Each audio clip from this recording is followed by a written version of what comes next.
दोस्तों आपको याद होगा कई सारी ऐसी चाइनीज वेबसाइट हुआ करती थी, जैसे अली एक्सप्रेस हो गया, अली बाबा हो गया, या फिर बैंगुट हो गया, जहां से हम कई सारे ऐसे प्रोडक्ट मंगा लिया करते थे जो कि इंडिया के अंदर नहीं मिलते थे, और मिलते थे तो महंगे मिलते थे, जिसकी वजह से हम वहां से मंगवा लिया करते थे।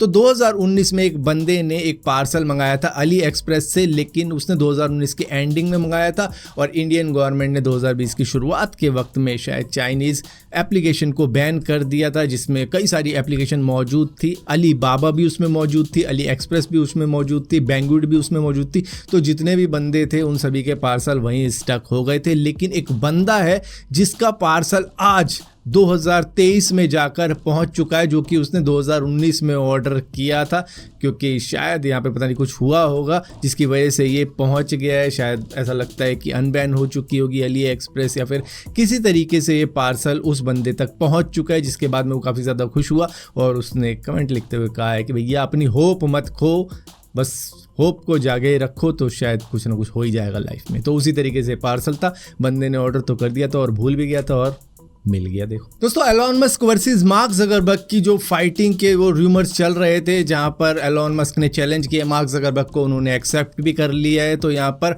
वेगस ऑक्टागन के अंदर ये फाइट हो सकती है, क्योंकि ये बात खुद डायना वाइट बता रहे हैं, जो कि UFC के प्रेसिडेंट हैं। उन्होंने कहा है कि भैया इनसे मेरी 1.5 घंटे तक बातें हुई हैं, जिससे मुझे ऐसा लग रहा है कि ये डेड सीरियस है, मतलब बहुत ज़्यादा सीरियस है इस फाइट के लिए, कोई मजाक नहीं है। इनकी फाइट हो सकती है आने वाले वक्त में, और डायना वाइट के लिए तो ये एक अपॉर्चुनिटी है कि मतलब पैसा ही पैसा होगा, उस तरीके की अपॉर्चुनिटी। क्योंकि अगर ये मैच हुआ, बैटिंग के ऊपर भी काफ़ी ज़्यादा पैसा लगेगा, और ऊपर से मतलब जो प्राइज मनी होगी, जो देखने के लिए लोग आएंगे, वो भी भैया मिलियन में टिकट खरीदेंगे, मिलियंस डॉलर के टिकट खरीदेंगे। ऐसा नहीं कि मतलब $150 की टिकट लेके आ रहा है, मैं तो $150 बोलने वाला था। तो ये जो मैच होगा, इसके चांसेस पूरे लग रहे हैं according to Diana white.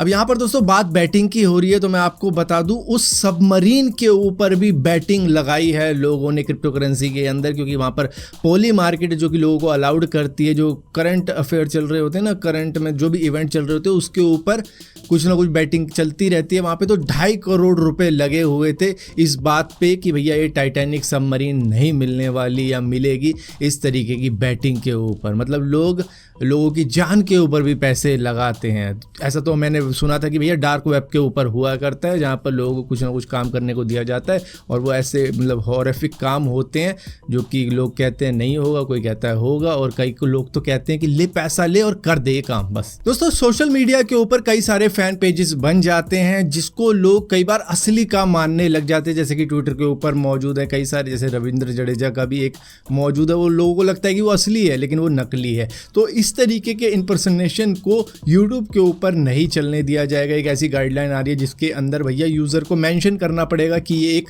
Fan page है, ना कि ओरिजिनल। जो बंदे ज़्यादा चेंज नहीं करते हैं नाम के अंदर, जो भी चैनल का नाम होता है उसमें बस थोड़ा सा वर्ड में चेंज कर देते हैं, या फिर स्पेस दे देते हैं, या फिर अंडरस्कोर लगा देते हैं, तो इस तरीके के चैनल पे तो कमेंट तक डिसेबल कर दी जाएगी। मतलब जो भी वीडियो बंदा डालेगा उसके ऊपर कमेंट ही नहीं कर सकते हैं बंदा। सो इस तरीके के चैनल्स पे इम्पैक्ट पड़ने वाला है यूट्यूब की नई गाइडलाइन के अंदर। दोस्तों इंस्टाग्राम और फेसबुक के ऊपर अब मेटा ने ब्लॉक कर दिया है न्यूज को कनाडा के अंदर, क्योंकि कनाडा एक ऐसा लॉ लेके आ चुका है जो कि ऑनलाइन न्यूज एक्ट है, जिसकी वजह से उनको पैसे भरने पड़ेंगे न्यूज़ चैनल को या फिर न्यूज़ के मीडिया हाउसेस को, क्योंकि अगर उनका कंटेंट यूज़ करता है इंस्टाग्राम या फेसबुक तो वहाँ पर रॉयल्टी तो भरनी पड़ेगी, जिसका ऊपर कई सालों से बवाल चल रहा था। तो जिसकी वजह से न्यू लॉ आते ही मेटा ने साफ कह दिया कि भैया हम न्यूज़ ही नहीं दिखाएंगे फेसबुक और इंस्टाग्राम के ऊपर कनाडा में। तो भैया दिक्कत ही ख़त्म हो जाती है। यहाँ पर हमारा जो प्रॉफिट हो रहा है हमारा ही रहना चाहिए, हम किसी को नहीं देने वाले। हमारे तो वैसे भी अजीब तरीके के क्रिंज कंटेंट चल ही रहे हैं जो रील में दिखाते हैं, तो हमें तुम्हारी न्यूज़ की क्या जरूरत है। दोस्तों जम्मू के अंदर से एक ऐसी वीडियो निकल कर आ रही है सामने जो कि आप सभी को हैरान कर देगी, जहां पर एक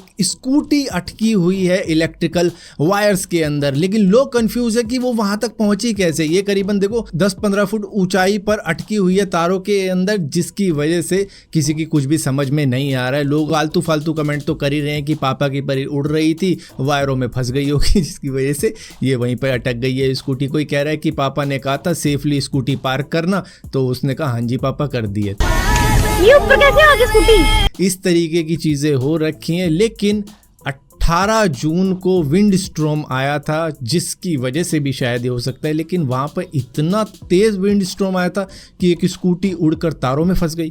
ये एक अजीब सी बात लग रही है।